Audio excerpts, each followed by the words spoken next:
جی السلام علیکم ورحمۃ اللہ وبرکاتہ۔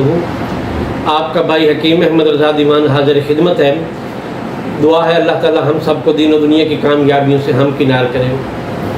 احباب، ایک پشتہ جو ہے وہ بہت زیادہ جو ہے مشہور ہے، نیٹ پہ وائرل ہے، لیکن چونکہ وہ نسخہ بالکل مفت کا نسخہ ہے، حکماء حضرات چند ایک لوگ اس کو بیان کرتے ہیں، لیکن اس کے جو نقصانات ہیں اس کا کسی کو اندازہ نہیں ہے۔ پہلی بات تو یہ ہے کہ سونے کا جو مزاج ہے وہ گرم تر ہے۔ اب کہتے کیا ہے کہ آپ ایک انگوٹھی لے لیں، کوئی بالی لے لیں، اس کو نیم گرم دودھ میں ابال لیں، جب دودھ کے ابل جائے، ٹھنڈا ہو جائے، اب وہ اپنی انگوٹھی آپ نکال لیں، بالی نکال لیں، اور وہ جو دودھ ہے وہ آپ پئیں تو وہ آپ کی مردانہ قوت کو طاقت دے گا، یہ کرے گا، وہ کرے گا۔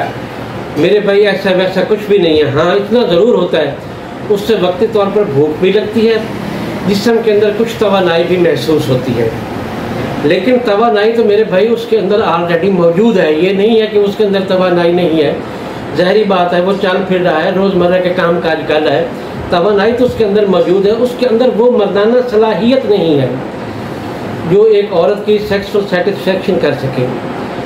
تو ہوتا کیا ہے، اس کا نقصان کیا ہے؟ جو اس کا نقصان ہے میں آج وہ بیان کرنا چاہتا ہوں جو کوئی بھی بیان نہیں کرتا۔ دیکھیں، بات اس طریقے سے نسخہ جات کتابوں میں بھرے پڑے ہیں، بے شمار نسخہ جات جو ہے وہ نیٹ پر موجود ہیں، لیکن آج تک کبھی کوئی آپ کو اس کا نقصان نہیں بتائے گا، اس کے فائدے ہی بتائے گا۔ مثال کے طور پہ ایک عام سی جڑی بوٹی ہے مسلی سفید، لوگ استعمال کرتے ہیں، لیکن لوگوں کو نہیں پتہ جو بندہ مسلی سفید کا مرکب استعمال کرتا ہے اس کے ہاں اکثریت اولاد بیٹیوں کی پیدا ہوتی ہے۔ اب یہ تحقیق ہے، اس کا لوگوں کو نہیں پتہ۔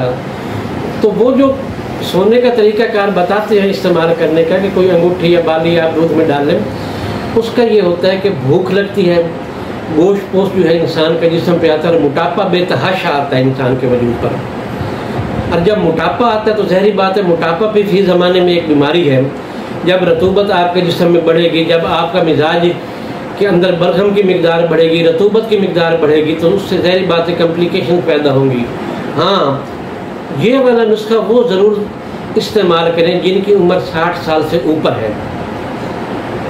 جو وہ استعمال کریں گے 60 سال سے اوپر کی عمر والے، تو میرے بھائی ایک تو ان کا جگر جو ہے وہ بھی مطلوبہ مقدار میں خون پیدا کرتے رہے گا، اور ساتھ میں بھوک لگے گی، غذا خوراک صحیح طریقے سے کھائیں گے، غذا خوراک جزو بدن ہوگی، کھایا پیا وجود کو لگے گا، کیونکہ ایک ایج کے بعد خون بننے کی مقدار بہت کم ہو جاتی ہے، اور ایک سٹیج ایسی بھی آتی ہے کہ جہاں پر جگر خون بنانا قریباً بند کر دیتا ہے، یا بناتا ہے تو اس کی جو پروسیس ہے خون بنانے کا وہ بہت سست ہو جاتا ہے، بہت سلو ہو جاتا ہے۔ تو اس عمر میں جا کر وہ لوگ استعمال کریں، انشاءاللہ تعالیٰ ان کے اعصابی نظام بھی ٹھیک رہے گا، ان کی بینائی جو ہے اس کو بھی تقویت ملے گی، جگر مطلوبہ مقدار میں خون بھی پیدا کرے گا۔ صرف یہ ہے کہ نوجوان لوگ جو ہیں اس سے بچیں، جو شادی شدہ لوگ ہیں، یعنی کہ 60 سال سے پہلے کے لوگ اس کو استعمال نہ کریں۔ اجازت دیں اپنے بھائی حکیم احمد رضا دیوان کو۔ اللہ حافظ۔